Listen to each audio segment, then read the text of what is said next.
तो आज टॉपिक है भारत में समाजशास्त्र के विकास की प्रवृत्तियां। देखिए, समाजशास्त्र जो है भारत में वो किस तरह से विकसित हुआ। तो इसमें आपके जो दो फैक्टर मुख्य रूप से काम कर रहे थे।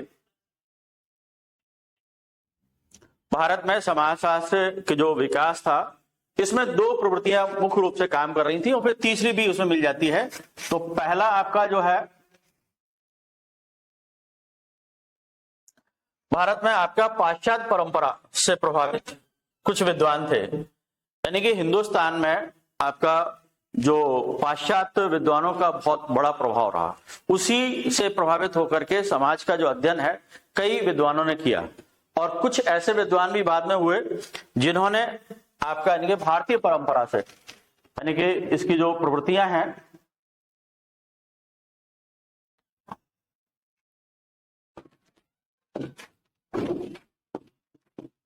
भारत में समाजशास्त्र के अध्ययन की प्रवृत्तियां जो है वो आपकी मुख्यतः तीन प्रकार की देखने को मिलते हैं।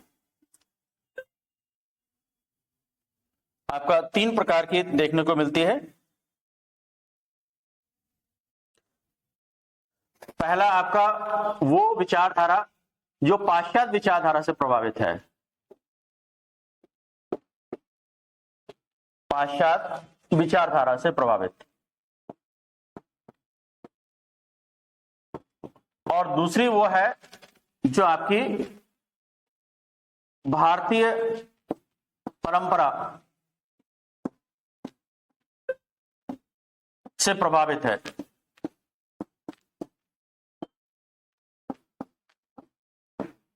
और तीसरी वो है जिसमें यानी कि दोनों विचारधाराएं देखने को मिलती है, आपका यानी कि पाश्चात्य और आपके भारतीय।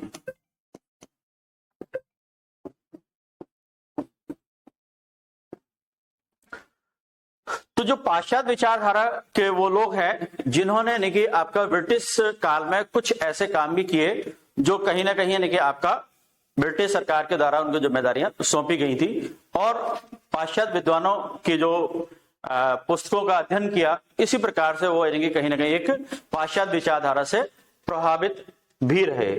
तो इसमें आपके मुख्य रूप से हम देखें कि कौन कौन जो है, तो यहाँ तीन प्रवृत्तियां आपको मैंने बताई। पहले आपकी पाश्चात्य समाजशास्त्र की परंपरा से प्रभावित विचारधारा थी, और इसमें जो मानने वाले विद्वान थे उनका यह है भारत में पश्चिमी समाजशास्त्री सिद्धांतों और अध्ययन पद्धतियों को काम में लेते हुए उन्होंने समाजशास्त्र का विकास किया। यानी कि जो पाश्चात्य विद्वान थे जो इस प्रकार की पद्धतियां उपयोग में ला रहे थे, वही पद्धतियां इन लोगों ने भी, भारतीय विद्वानों ने भी अपने भारत में समाजशास्त्र के अध्ययन में उपयोग की। इसीलिए ये पाश्चात्य समाजशास्त्रीय विचारधारा कही जाती है। इसमें प्रमुख रूप से आपके जो विद्वान हैं वो आपके G.H. हट्टन और D.N. मजूमदार, ये आपके प्रमुख रूप से माने जाते हैं। और इसके बाद आपके डॉक्टर G.S. घुरिये, ये भी यानी कि प्रमुख रूप से माने जाते हैं। तो जो डॉक्टर G.S. घुरिये हैं, इन्होंने किस किस का अध्ययन किया? भारत में जाति का अध्ययन किया, वर्ग का अध्ययन किया और व्यवसायों का अध्ययन किया। उन्होंने परिवार, धर्म, इन सभी इनके समाजशास्त्री जो विषय हैं उन पर इनका फोकस रहा। किसका? Doctor G.S. घुरिये। इन्होंने कई बुक लिखी हैं। इसे आपका मैंने कहा था जाति, वर्ग और व्यवसाय, इन तीनों का जो अध्ययन है इनकी इस बुक में मिलता है, कास्ट, क्लास एंड ऑक्यूपेशन। यानी कि हिंदुस्तान में जातियों के बारे में, और जातियां ही अकेला नहीं है, यहाँ पर वर्ग भी हैं, अलग अलग टाइप के वर्ग हैं उनके बारे में, और उन जातियों और वर्गों से जुड़े हुए जो व्यवसाय हैं उनके बारे में भी इन्होंने अध्ययन किया है। किसने? Doctor G.S. घुरिये ने। इन्होंने एक और बुक लिखी है, कल्चर एंड सोसाइटी, यानी कि संस्कृति और समाज के बारे में उन्होंने काफी, भारतीय यानी कि जो आपकी संस्कृति है, भारतीय समाज है, उसके बारे में काफी इन्होंने डिटेल में लिखा हुआ है इस बुक में। उसके बाद है सिटीज एंड सिविलाइजेशन, यानी कि आपके नगरीय समाज के बारे में और नगरीय यानी कि सभ्यता के बारे में इन्होंने अपनी इस बुक में लिखी। ये डॉक्टर G.S. घुरिये का बहुत बड़ा अध्ययन है हिंदुस्तान में, इसीलिए इनको क्या कहा जाता है? डॉक्टर घुरिये को भारतीय समाजशास्त्र का जनक कहा जाता है। भारतीय समाजशास्त्र का जनक किसको कहा जाता है? डॉक्टर घुरिये को कहा जाता है जी। नहीं, वो यहां पर हिंदुस्तान में पहले वो है क्या, समाजशास्त्र विषय के यानी कि प्रोफेसर हैं, जिन्होंने वहां पर मुंबई विश्वविद्यालय में क्या किया था, समाजशास्त्र डिपार्टमेंट खोला था। और ये घुरिये जो है ना, वो भी उनके बाद रहे हैं।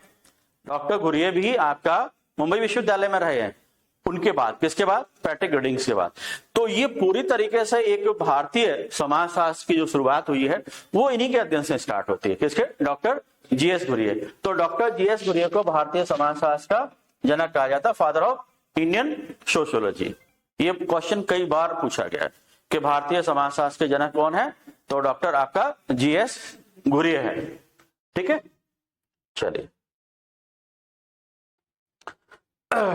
डॉक्टर घुरिये का और भी काम रहे हैं। इन्होंने आपका 1952 में एक आपकी सोसाइटी की स्थापना की थी। इस सोसाइटी का नाम था इंडियन सोशियोलॉजिकल सोसाइटी। क्या नाम था? इंडियन सोशियोलॉजिकल सोसाइटी जी। इसी आपका संस्था के माध्यम से एक जर्नल निकाला जाता था, पत्रिका निकाली जाती थी, इसका नाम था सोशियोलॉजिकल बुलेटिन। ये बहुत ही इंपॉर्टेंट है, वेरी वेरी इंपॉर्टेंट है ना। ये पूछा जाता है कि सोशियोलॉजिकल बुलेटिन किस संस्था के द्वारा निकाला जाता था या इसका संपादन किसने शुरू किया था, तो डॉक्टर जीएस घुरिये ने किया था। किस संस्था के माध्यम से? इंडियन सोशियोलॉजिकल सोसाइटी के माध्यम से। ये भी कई बार पूछा गया कि इंडियन सोशियोलॉजिकल सोसाइटी की स्थापना कब की गई, तो वो आपका 1952 में की गई, 1952 में की गई। तो ये बहुत ही इंपॉर्टेंट फैक्ट है, कई बार आपके एग्जाम में पूछे जा चुके हैं। यूजीसी नेट के उसमें भी पूछे गए हैं ये आपके। इसके बाद है डॉक्टर के एम कपाड़िया। डॉक्टर के एम कपाड़िया, इन्होंने भी आपका खास करके परिवार, विवाह, नातेदारी, इस पर इनकी बहुत अच्छी स्टडी है। परिवार, विवाह और नातेदारी, इस पर इनका बहुत जबरदस्त अध्ययन रहा। तो इन्होंने 2 बुक लिखी हैं। एक तो जनरल यानी कि आपके जितने भी मैरिज और फैमिली होते हैं इंडिया में, सभी समाजों के बारे में। फिर इसके बाद इन्होंने हिंदू किनशिप के बारे में, यानी कि आपके भारतीय जो नातेदारी परंपराएं हैं उन सभी के बारे में डॉक्टर के एम पणिकर का बहुत बड़ी स्टडी है। ये बहुत ही इंपॉर्टेंट है इनका, वेरी वेरी इंपॉर्टेंट। इसके बाद आपका एमएन श्रीनिवास और डॉक्टर मजूमदार।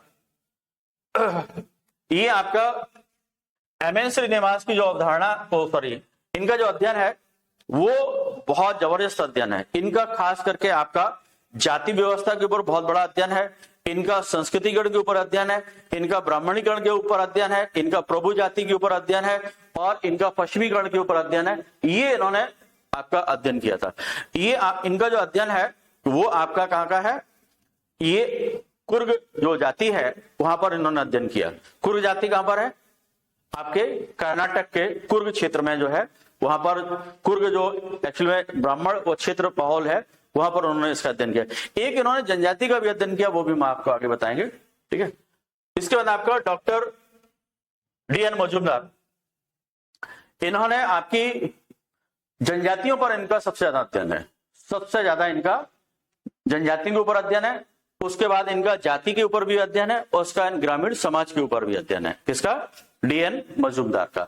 इन्होंने बिहार, मध्य प्रदेश, उत्तर प्रदेश और बंगाल के इनके जनजातीय क्षेत्रों में महत्वपूर्ण अध्ययन किया और इनका जाति व्यवस्था और आपका ग्रामीण भारत के संबंध में बहुत अध्ययन किया इन्होंने। और अध्ययन करने के बाद इन्होंने ये बुक्स लिखी हैं। ये बहुत ही इंपॉर्टेंट बुक्स है, very very important. Races and culture of India, इसमें इन्होंने भारत की जो प्रजातियां हैं और उन प्रजातियों की किस किस प्रकार की संस्कृति है उसका इन्होंने अध्ययन किया। ये बहुत important, very very important, most important. And introduction to social anthropology, यानी कि ये इनका एंथ्रोपोलॉजी में भी एक ब्रांच होती है, सोशल एंथ्रोपोलॉजी, यानी कि सामाजिक मानव शास्त्र। उसमें इन्होंने जो विभिन्न जनजातियां हैं उनकी संस्कृति के बारे में, उनकी परंपराओं के बारे में काफी अध्ययन किया है। तो ये इनका इसमें मिलता है। ये ट्राइब इन ट्रांजिशन, ये भारत की जनजातियों में किस प्रकार के चेंजेस आ रहे हैं उसके बारे में इन्होंने डीएन मजूमदार ने लिखा। उसके बाद है caste and communication in a Indian village, जो इनका ग्रामीण समाज का भारतीय ग्रामीण समाज का अध्ययन है, उसमें उन्होंने बताया है कि जो जनजातीय मतलब वहां की जो भारत में जो ग्रामीण समाज है वहां जाति बहुत महत्वपूर्ण फैक्टर होता है और उसके माध्यम से ये किस प्रकार से उनमें आपस में मेलजोल होता है, किस प्रकार का व्यवहार होता है, वो सारी चीजें देखने। रूरल प्रोफाइल्स यानी ये भी इनका ग्रामीण समाज के अध्ययन की पुस्तक है। ये इनकी बहुत ही महत्वपूर्ण पुस्तकें हैं पांचों।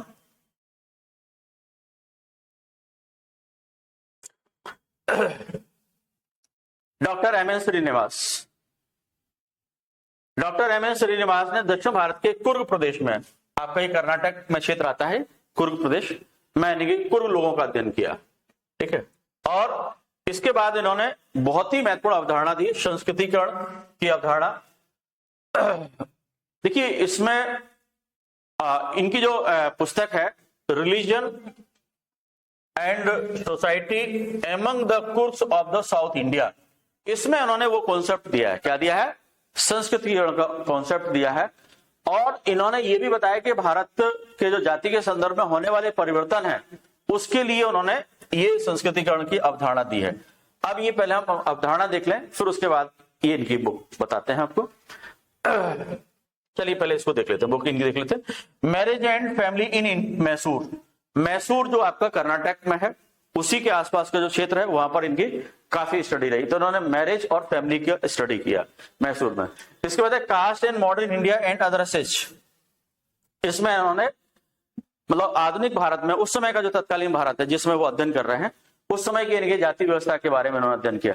फिर उन्होंने बताया कि आपका जो आधुनिक भारतीय समाज है उसमें किस प्रकार का सामाजिक परिवर्तन आ रहे हैं, क्या क्या परिवर्तन आ रहे हैं। फिर इंडियन विलेजेस यानी कि भारतीय गांव के बारे में उन्होंने अध्ययन करने के बाद ये बुक लिखी। अब इनके जो कॉन्सेप्ट हैं वो हम देखते हैं।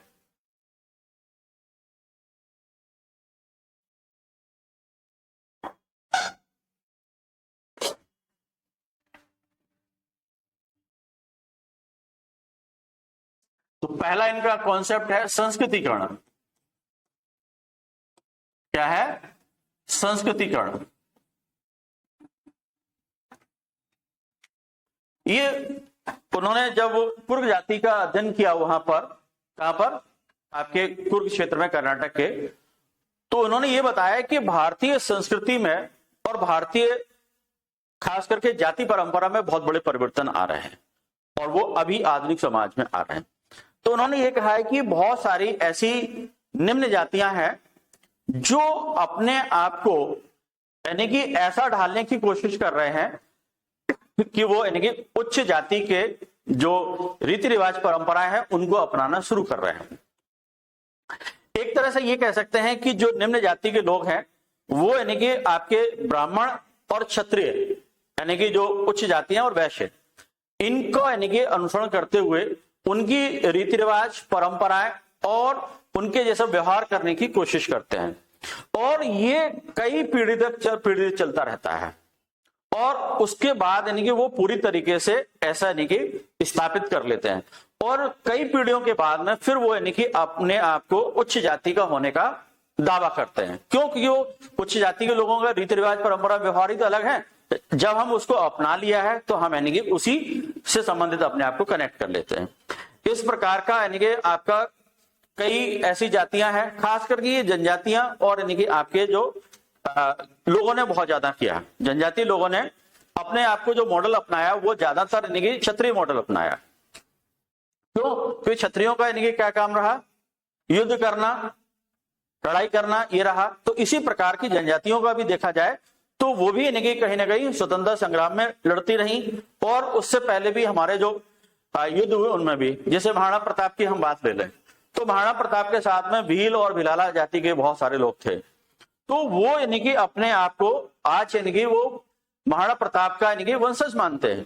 कौन? भील लोग। क्यों? क्योंकि वो यानी कि लड़ने का काम करते थे, बोले हम भी करते हैं।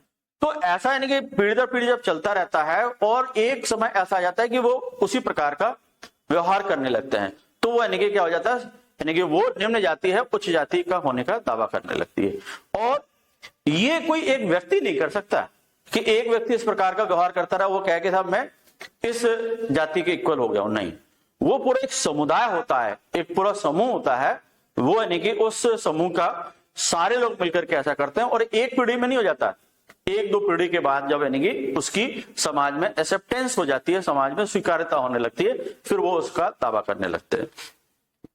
तो इस प्रकार का ये कॉन्सेप्ट क्या है आपका, संस्कृतिकरण। इसी टाइप के उन्होंने ब्राह्मणीकरण का वो दावा किया है।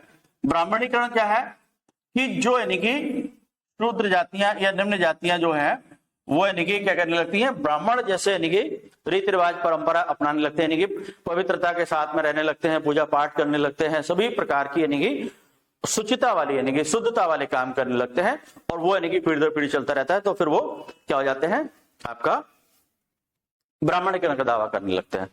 इसी प्रकार की एक यानी कि अवधारणा उन्होंने दी है पश्चिमीकरण की। क्या दी है, पश्चिमीकरण की अवधारणा, वेस्टर्नाइजेशन, संस्कृताइजेशन, ब्राह्मणीकरण और यानी कि आपका वेस्टर्नाइजेशन। पश्चिमीकरण में उन्होंने कहा है कि जब हम पश्चिमी रीति रिवाजों परंपराओं को यानी कि अपनाने लगते हैं और उनका एक तरह से पूरी तरह से अनुकरण करने लगते हैं, पूरी तरह से उसी के अनुसार यानी कि काम करने लगते हैं, व्यवहार करने लगते हैं, तो वो यानी कि हमारी क्या प्रक्रिया हो जाती है, पश्चिमीकरण की प्रक्रिया कही जाती है। यानी कि हम पूरी तरह से अपने आप को पश्चिमी रीति रिवाज परंपराओं में ढाल लेते हैं, पाश्चात्य सभ्यता को अनुकरण करते हैं, तो वो पश्चिमीकरण की अवधारणा आ जाती है। इन्होंने एक और वो दिया है, कॉन्सेप्ट दिया है आधुनिकीकरण का भी। क्या कॉन्सेप्ट दिया है, आधुनिकीकरण।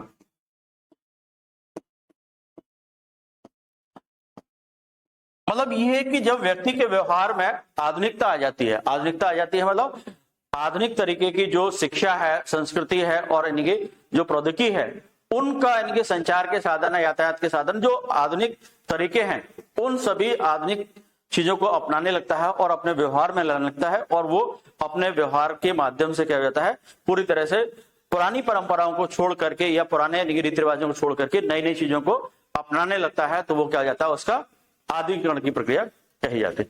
एक और कॉन्सेप्ट दिया है इन्होंने, वो है आपका प्रभु जाति, डोमिनेंट कास्ट।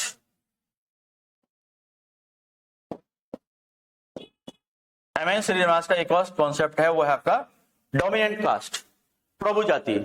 वो कहते हैं कि किसी भी एक क्षेत्र में कोई एक या दो जातियां ऐसी होती हैं जो यानी कि प्रभु मतलब डोमिनेंट होती है, यानी कि वहां पर पावरफुल होती हैं, शक्तिशाली होती हैं।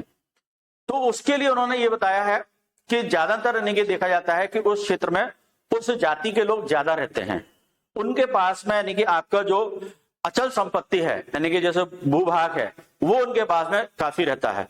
इसके अलावा वो यानी कि परंपरागत तरीके से क्या है, एक मतलब वो शासक वर्ग से जुड़े हुए लोग रहे होते हैं। तो ये यानी कि आपका और उनका जो क्या कहते हैं, सत्ता पर और यानी कि जो प्रशासन पर उनकी पकड़ होती है, इस प्रकार का यानी कि जो जातियां होती है वो प्रभु जातियां कहलाती हैं। लेकिन इसमें कुछ चेंजेस भी आए हैं। कुछ जातियों ने क्या है, अपनी यानी कि शिक्षा के माध्यम से अपने आप को अपग्रेड कर लिया है। कुछ जातियां ऐसी हैं जिन्होंने कृषि कार्य करके यानी कि अपने आप को कहीं कहीं पर यानी कि प्रभु जातियों के रूप में स्थापित कर लिया। कुछ ऐसे भी यानी कि जातियां देखी जाती हैं जिन्होंने पंचायती राज व्यवस्था का यानी कि संवैधानिक प्रावधान है उनको यानी कि फायदा उठा करके उसको यानी कि इस तरह से अपने आप को अपग्रेड कर लिया है, यानी कि शक्तिशाली बन गई है। तो ये प्रभु जाति का कॉन्सेप्ट भी यानी कि किसने दिया है, आपका एमएन श्रीनिवास ने। तो ये इनका बहुत बड़ी देन है जी।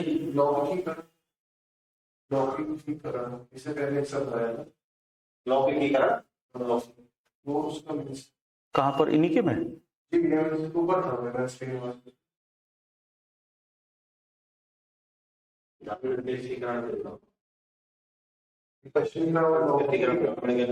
अच्छा सही है, ओके। लौकिकीकरण से मतलब ये है कि आपका जो नहीं, दैवी शक्ति से नहीं है, मतलब है दैवी शक्ति,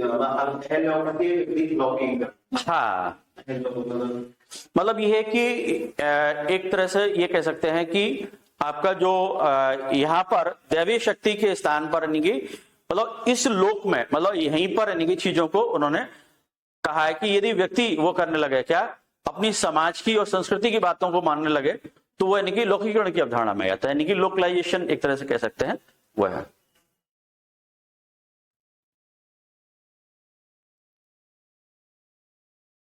चलिए, इसके बाद ये इनका भी बहुत बड़ी स्टडी है आपके डॉक्टर एससी दुबे।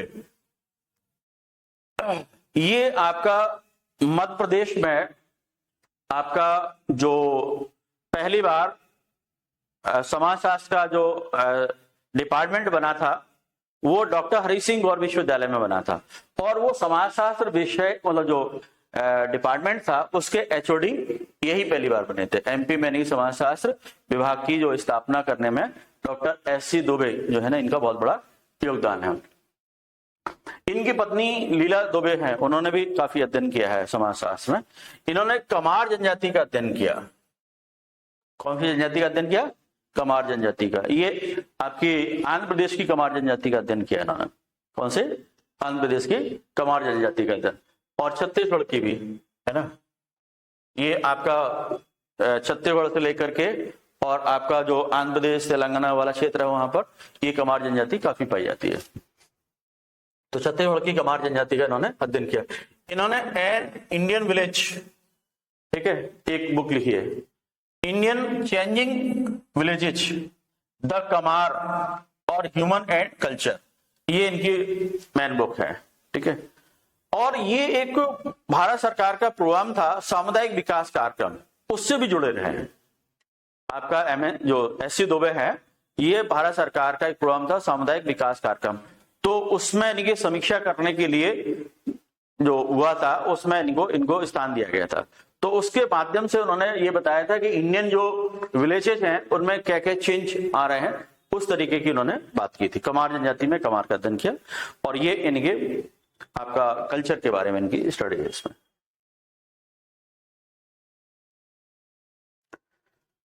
फिर डॉक्टर ए आर देसाई।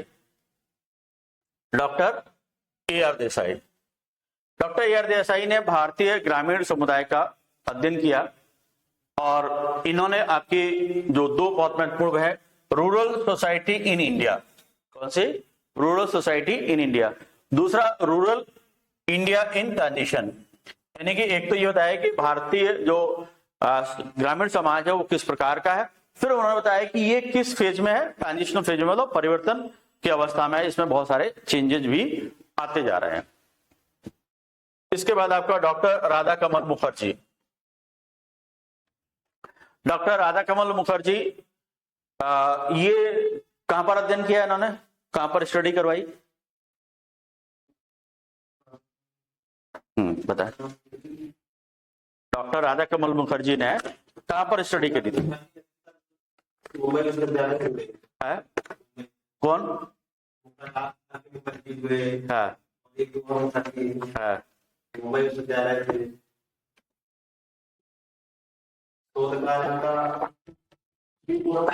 है?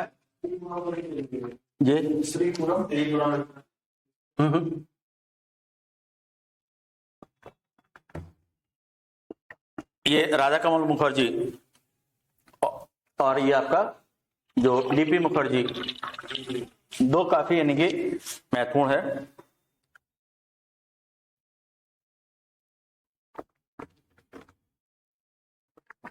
बताइए।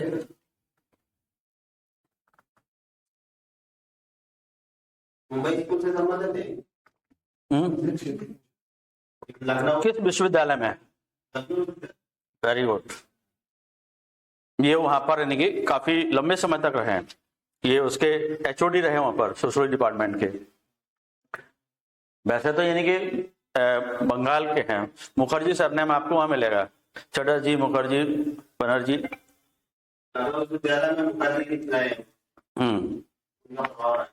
बिल्कुल, ये यानी कि वहां एचओडी रहे हैं लखनऊ विश्वविद्यालय में।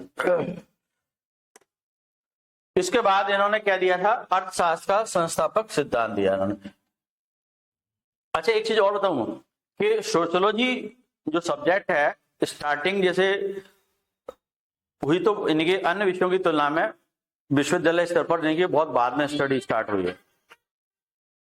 तो ज्यादातर ये देखा गया है कि जहां पर यानी कि स्टडी स्टार्ट हुई है तो वो आपकी पहले सोशियोलॉजी डिपार्टमेंट नहीं था, वो ज्यादातर देखा गया है आपका इकोनॉमिक्स डिपार्टमेंट के साथ में शुरुआत हुई है। मुंबई में भी जैसे था तो इकोनॉमिक्स के साथ ही स्टार्ट हुआ है ना, कलकत्ता में भी हुआ और यही आपका लखनऊ में हुआ। तो ज्यादातर यानी कि पहले इकोनॉमिक्स जो डिपार्टमेंट था वहीं पर यानी कि इसकी शुरुआत हुई है। तो कहीं ना कहीं इकोनॉमिक्स के साथ में इंडिया में खास करके सोशियोलॉजी का बड़ा टच रहा है। तो इसी टाइप से जो राजा खान मुखर्जी थे ना, वो पहले उसी में थे इकोनॉमिक्स डिपार्टमेंट में, बाद में सोशियोलॉजिकल डिपार्टमेंट उन्होंने स्टार्ट करवाया वहां पर। इनकी जो सबसे बड़ी स्टडी है वो सामाजिक मूल्यों को लेकर के है और परंपराओं को लेकर के। इन्होंने सामाजिक मूल्यों के टाइप भी बताए हैं, वो आगे हम डिस्कस करेंगे चल के, ठीक है। और इन्होंने आर्थिक जीवन को काफी मात्रा में प्रभावित किया है। इन्होंने कहा कि सामाजिक जो मूल्य परंपराएं होते हैं वो यानी कि व्यक्ति के आर्थिक जीवन को बहुत ज्यादा प्रभावित करते हैं।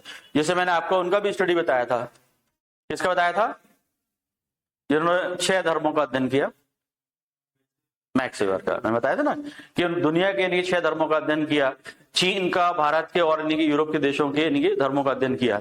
तो उसमें यानी कि यूरोप में ही आर्थिक प्रगति क्यों हुई, धर्म की वजह से, क्योंकि वहां पर एक नया धर्म आया था, उदारवादी धर्म था, प्रोटेस्टेंट धर्म, है ना। इसी वजह से वहां पर नहीं आर्थिक तरक्की ज्यादा तेजी से हुई। तो इनका भी यही कहना है कि जो सामाजिक मूल्य परंपराएं होते हैं वो व्यक्ति के आर्थिक जीवन को बहुत प्रभावित करते हैं। यदि व्यक्ति अपने सामाजिक मूल्य परंपराएं जो रूढ़िवादी परंपराओं से जुड़ा रहेगा तो वो आर्थिक उन्नति उतना नहीं कर पाएगा, नहीं कर पाएगा, क्योंकि वो उसी में उलझा हुआ रहेगा।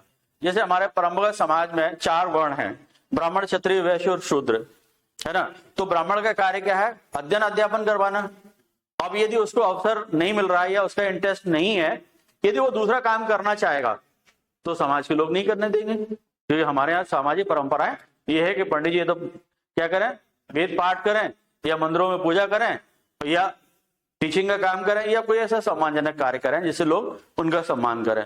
अब वही यदि पंडित जी बैठ करके कोई यानी कि क्या मीट की दुकान चलाने लगे, क्या बकरा काटने लगे, मुर्गा काटने लगे, तो लोग क्या कहेंगे, देखो क्या दिन आ गए, पंडित जी क्या कर रहे हैं। तो पंडित जी करना भी चाहे तो नहीं कर सकते। तो ये क्या होता है कि सामाजिक मूल्य परंपराएं होते हैं वो यानी कि आर्थिक जीवन को बहुत प्रभावित करने वाली चीज होती है। तो इन्होंने एक प्रभावित का सिद्धांत भी दिया था, ठीक है। और इनकी जो बुक्स हैं आपका डायनामिक्स ऑफ यानी कि मोरल्स, सोशल इकोलॉजी और सोशल स्ट्रक्चर ऑफ वैल्यूज, जो आपके वैल्यूज के बारे में उन्होंने इस बुक में दिए, ठीक है। ये सामाजिक परिस्थिति के बारे में उन्होंने बताया सोशल इकोलॉजी में, और डायनामिक्स ऑफ मोरल्स यानी कि ये आपके जो सामाजिक मूल्य और परंपराएं हैं उनके बारे में उन्होंने दिया। इसी के आधार पर उन्होंने ये प्रभावितता का सिद्धांत दिया था। अब यानी कि वो चिंतन जो यानी कि भारतीय परंपरागत चिंतन है, तो उससे प्रभावित होकर के यानी कि एक विचारधारा निकल करके आई समाजशास्त्र की, जो यानी कि पूरी तरीके से हमारी प्राचीन जो परंपराएं थी उससे यानी कि जो समाज का वर्णन मिलता है या हमारे प्राचीन ग्रंथों में जो समाज का वर्णन मिलता है उसको आधार बना करके कुछ समाजशास्त्रियों ने अपने सिद्धांत दिए। तो इनमें आपका जो भारतीय परंपरागत जो है ना, भारतीय परंपरा सिद्धांत, उन्होंने कहा कि हमारे समाजशास्त्र के विकास की मतलब जो समाजशास्त्र के आधार होना चाहिए। तो इनमें आपका आनंद कुमार, ये बहुत बड़े सोशोलॉजिस्ट हुए, डॉक्टर भगवान दास, ठीक है, डॉक्टर प्रोफेसर के शरण, डॉक्टर नागेंद्र, ये थोड़ा सा बाद के लोग हैं, क्योंकि जब पाश्चात्य विचारधारा का विरोध होने लगा कि हम यानी कि उन्हीं को क्यों नहीं फॉलो कर रहे हैं, उन्हीं की तरह स्टडी क्यों करेंगे, हम तो अपने एक भारतीय मॉडल की तरह स्टडी करेंगे ना। तो ये बात के जो प्रोफेसर हैं उन्होंने इस तरह से करना स्टार्ट किया। तो इसमें प्रोफेसर के शरण ने आपका भारतीय सामाजिक संरचना को समर्थन देने के लिए हमारे जो भारतीय सामाजिक मूल्य हैं, क्या हमारे भारतीय सामाजिक मूल्य हैं, उनको अच्छी तरह से समझने पर जोर दिया। उन्होंने कहा कि यदि हमें भारतीय समाज का अध्ययन करना है, यानी कि भारत के समाजशास्त्र का अध्ययन करना है, तो हमें भारतीय सामाजिक मूल्यों को समझना होगा। तो उनका जोर किस पे था, भारतीय सामाजिक मूल्यों पर जोर था इनका, ठीक है। इसके बाद प्रोफेसर नर्मदे प्रसाद जी, ये भी बहुत बड़े समाजिस्ट हुए हैं, इन्होंने भी इसका समर्थन किया कि हाँ बिल्कुल सही है, हमें भारतीय सामाजिक मूल्यों का अध्ययन करना चाहिए। इसके बाद आपके आनंद कुमार, ठीक है, स्वामी और डॉक्टर भगवान दास ने भी भारतीय संस्कृति का अध्ययन किया। ठीक है, और नर्मदेश्वर जी का जो है जाति व्यवस्था पर काफी गहन अध्ययन है, और जाति व्यवस्था में भी वो यानी कि हमारी प्राचीन यानी कि जो वर्ण व्यवस्था के बारे में बात करते हैं इसमें प्रोफेसर नर्मदेश्वर प्रसाद जी।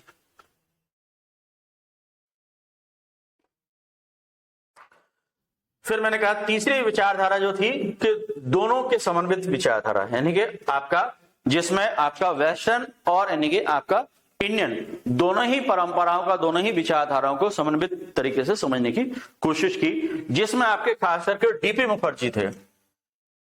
और डीपी मुखर्जी जो देखा जाए तो वो कहीं ना कहीं एक मार्क्सवादी विचारधारा के हैं। कैसे हैं? मार्क्सवादी विचारधारा के हैं। ठीक है, तो इनका जो है, इनका कहना था कि भारतीय परंपराओं का अध्ययन इनके भारतीय समाज के समझने के लिए किया जाना चाहिए, यानी कि भारतीय परंपराओं का अध्ययन होना चाहिए और तभी भारतीय परंपराओं के आधार पर हम भारतीय समाज को समझ पाएंगे, ये इनका कहना था। तो ये डीपी मुखर्जी का सबसे ज्यादा जो स्टडी है वो भारतीय परंपराओं पर है।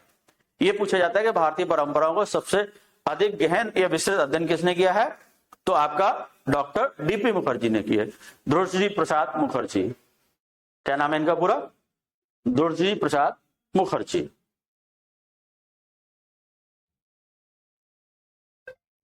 हाँ, जैसे कि मैंने आपको बताया था ना, ये आपके मार्क्सवादी चिंतन से प्रभावित हैं। कौन?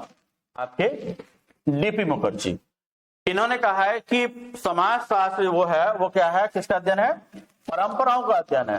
जब मैंने आपको समाज शास्त्र की डेफिनेशन दी थी ना, तो वहां पर इनका भी बताया था, डॉक्टर डीपी मुखर्जी का। तो इन्होंने बताया था कि समाज शास्त्र ये है, किसका अध्ययन है? परंपराओं का अध्ययन है, कि इन्होंने बहुत गहराई से अध्ययन किया है। इनकी ये 4 बहुत महत्वपूर्ण बुक्स हैं। बेसिक कॉन्सेप्ट इन सोशियोलॉजी, उसके बाद है मॉडर्न इंडियन कल्चर और डाइवर्सिटीज, ये बहुत important, very very important. Diversities ये बहुत इंपॉर्टेंट बुक है। Personality and any social science, ये 4 बुक है इनकी, बहुत ही इंपॉर्टेंट है। डाइवर्सिटीज में इन्होंने विभिन्न प्रकार की हमारे जो सांस्कृतिक विविधता है, परंपराओं की विविधता है, वो सारी इन्होंने बताने की कोशिश की।